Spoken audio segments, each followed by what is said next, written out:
supine resistance band row. So I have a resistance band here that I've looped through itself, and I have it anchored at the top of a pull-up bar. If you're someone that doesn't have access to a pull-up bar, maybe you're at home, you have limited gym equipment, you can take a resistance band, tie a knot in it, you can throw it over the top of a door, and then close the door so the knot is sitting on the back side of the door. That's going to create a little bit of a pivot point.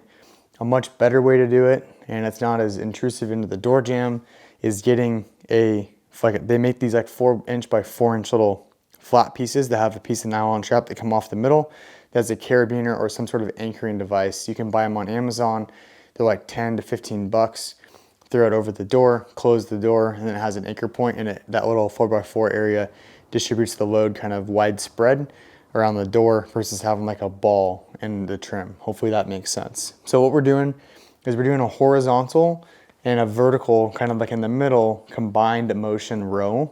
And we're using the ground to give us some feedback where our trunk's at in space, and also to limit how much motion we can go through with our arms. So the floor is there, so when I go into a row, my arm is gonna hit the floor and be stopped. So that way I'm not driving my elbow way past my body, which would result in my shoulder kind of dumping forward and putting a lot of load on the front of my shoulder joint. So great setup. It'll limit the range of motion just a little bit, but it works well for keeping our posture with our trunk and our neck. So let's go to the ground and we'll talk through some setup positions.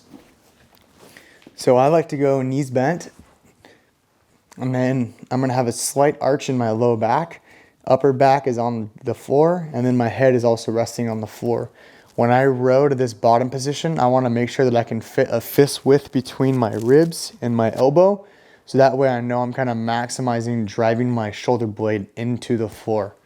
When my hand is all the way at that top position, I like to let the shoulder blade get pulled around my ribs, and I squeeze the shoulder blade down, and I'm driving my elbow to the floor, and I'm pausing.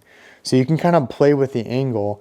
A lot of you, if you're set up at home, and if you're in a door, you will not be able to get directly under your anchor point, which means you won't be able to do a pure horizontal row. And if you scoot it out a little bit further away from the anchor point, we're going to be getting more into a vertical pulling motion.